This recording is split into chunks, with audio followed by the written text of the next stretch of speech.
तो इससे जो पिछली वाली वीडियो थी उसमें हमने लेट को सीखा था कि लेट के आखिर जितने भी यूजेस होते हैं उन सब को हम स्पोकन इंग्लिश में या फिर आप बोल सकते हैं इंग्लिश स्पीकिंग में किस तरह से यूज करते हैं। तो आज की इस वीडियो में हम गेट को पकड़ने वाले हैं, यानी कि गेट को कवर करने वाले हैं। गेट को लेकर भी बच्चों को बहुत ही ज़्यादा कन्फ्यूजन होता है और हाँ, ये कन्फ्यूजिंग टॉपिक है भी, क्योंकि कहीं पर गेट होगा, कहीं पर गेटिंग होगा, कहीं पर गोट होगा, कहीं पर गेट्स होगा। तो इस तरह से ये अपनी फॉर्म से चेंज करता रहता है। और इसके साथ अब आप देख रहे हो गेट का मीनिंग, एक ही गेट के मीनिंग कई कई हैं। तो इनको किस तरह से हम कहाँ पर यूज करते हैं तो आज की वीडियो में हम देखने वाले हैं। तो अब देख रहे हैं कि गेट का मतलब होता है बिकम, यानी कि होना। गेट का मतलब होता है मिलना, पाना या फिर प्राप्त करना। गेट का मतलब होता है जाकर लाना, जैसे आप बोलते हैं ना कोई वस्तु जाकर लाना। गेट का मतलब होता है समझाना। गेट का मतलब होता है पहुंचना, पजेशन, दिलवाना। तो कंप्लीट यूज, जितने भी गेट के यूज हैं उन सबको हम एग्जाम्पल्स के साथ देखने वाले हैं। तो चलिए ज़्यादा टाइम ना खराब करते हुए वीडियो में आगे बढ़ते हैं। तो सबसे पहले एक आपको मैं छोटी सी बात बता देता हूं कि जो गेट है ये अकॉर्डिंग टू टेंस और सब्जेक्ट, जैसे कि आपका सब्जेक्ट होता है he, she, it, I, we, you, they, according to subject और अकॉर्डिंग टू टेंस। टेंस यानी कि प्रेजेंट, पास्ट, फ्यूचर, इस तरह से उसके अनुसार ये अपनी फॉर्म्स को चेंज करता रहता है। जैसे कहीं पर गेट रहेगा, कहीं पर गोट रहेगा, कहीं पर गेट्स रहेगा, कहीं पर गेटिंग हो जाएगा। ऐसा कैसे होगा? तो जो गेट है ये ज़्यादातर आपका वर्ब की फर्स्ट फॉर्म के रूप में प्रेजेंट टेंस में यूज किया जाता है। गोट का यूज हम करते हैं पास्ट टेंस में, क्योंकि इसकी पास्ट फॉर्म है। गेट्स का यूज हम ज़्यादातर करते हैं थर्ड पर्सन सिंगुलर के साथ, थर्ड पर्सन सिंगुलर जो आपके सब्जेक्ट होते हैं उनके साथ। गेटिंग का यूज हम करते हैं जब हम किसी कंटिन्यूटी वाली क्रिया के बारे में बात कर रहे होते हैं। तो चलिए एक एक करके देखते हैं। सबसे पहले हम देखेंगे गेट का यूज बिकम के सेंस में, यानी कि होना। जैसे बिकम का मतलब होता है ना होना, उसी तरह से गेट का मतलब भी होता है होना। इसमें हम सिर्फ अपनी अवस्था के बारे में और हमारी सिचुएशन क्या है उसके बारे में बात करेंगे। समझ में आ गया? यानी कि ये हमारी अवस्था के बारे में बताता है और हमारी सिचुएशन क्या है उसके बारे में बताता है।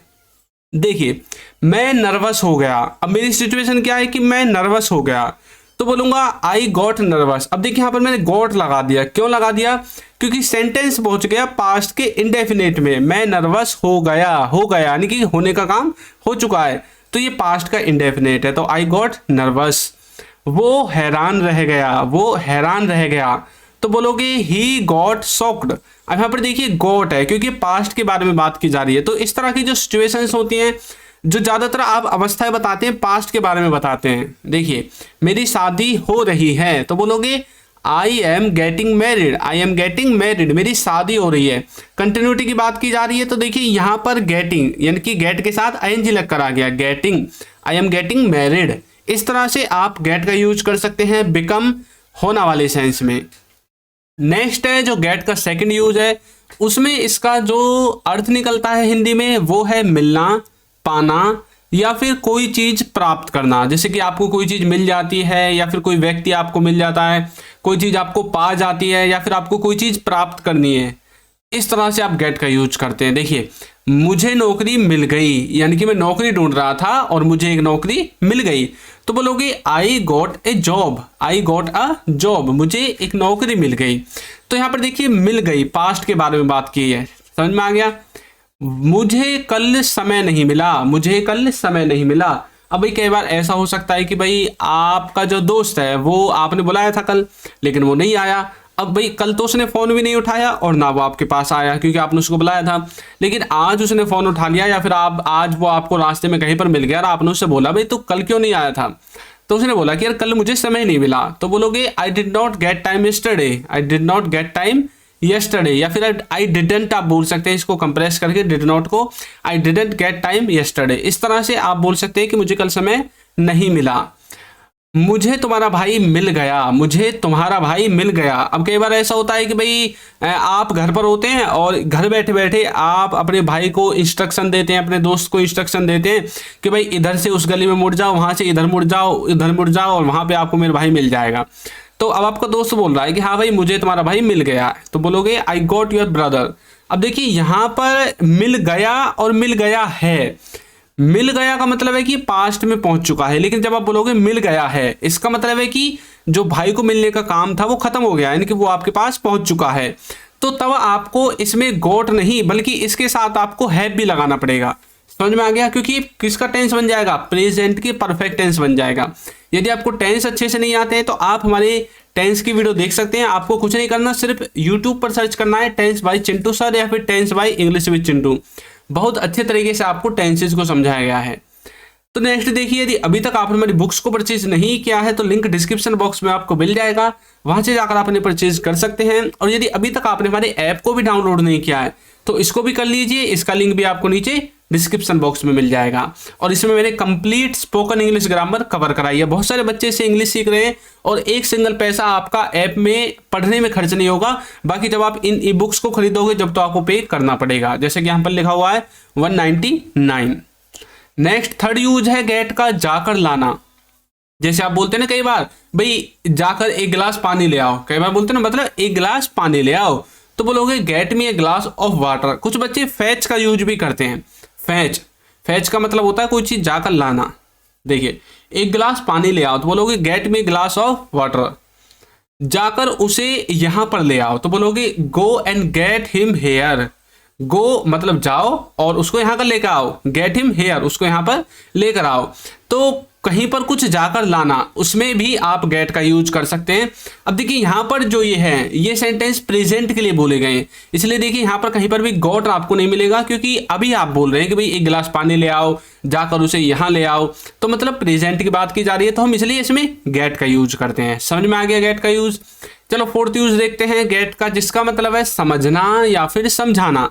गेट का दोनों ही मतलब होता है, समझना या फिर समझाना। देखिए जैसे आप बोलते हैं ना, मैं तुम्हारी बात समझ गया। अब आप जैसे इस वीडियो को देख रहे हो, आप बोल सकते हो सर हाँ मुझे आपकी बात समझ आ गई, तो बोलोगे आई गॉट योर वर्ड्स।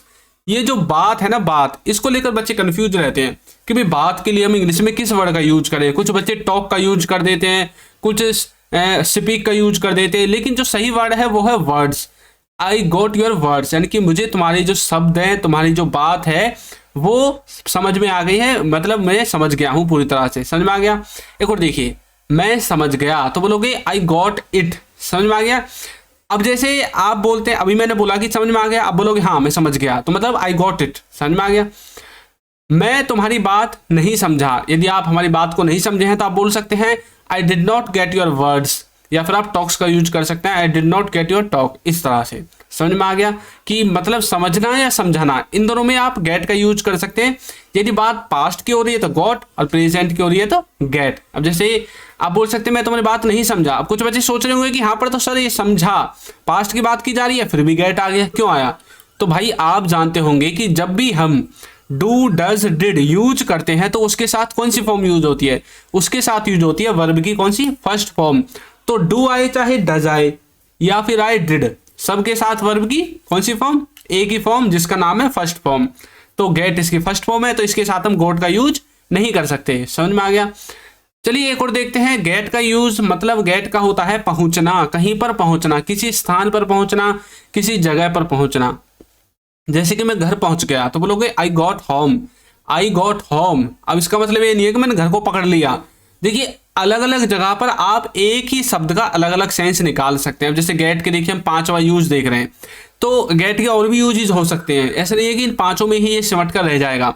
तो एक ही वर्ड के कई जगह पर आप इनका अलग अलग सेंस निकाल सकते हैं। ये कुछ गिने चुने वर्ड्स हैं, जैसे कि गेट हो गया, हैव हो गया, ये ऐसे वर्ड्स हैं जिनका बहुत सारी मीनिंग्स होते हैं, आप बहुत जगह इनका यूज करते हैं।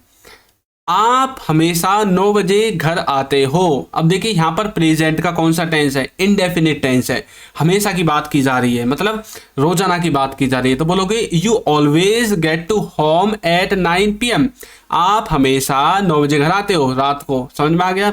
तो इस तरह से आप गेट का यूज कर सकते हैं पहुंचना वाले सेंस में। तो अब मैं आपकी प्रैक्टिस के लिए आपको एक सेंटेंस देता हूं, वह उसे स्कूल में मिला। वह उसे स्कूल में मिला। तो इसको आपको ट्रांसलेट करके कमेंट बॉक्स में इसका जवाब देना है कि इसकी सही इंग्लिश ट्रांसलेशन क्या होगी। तो ऐप का लिंक और बुक का लिंक आपको नीचे डिस्क्रिप्शन बॉक्स में मिल जाएगा, वहां से जाकर आप उन्हें डाउनलोड परचेज कर सकते हैं। तो आपको ये वीडियो कैसी लगी है जरूर बताइएगा, और यदि अभी तक आपने हमारे चैनल को सब्सक्राइब नहीं किया है तो चैनल को सब्सक्राइब कर दीजिए, वीडियो को लाइक कर दीजिए और एक अच्छा सा कमेंट करना बिल्कुल ना भूलें। Thank you.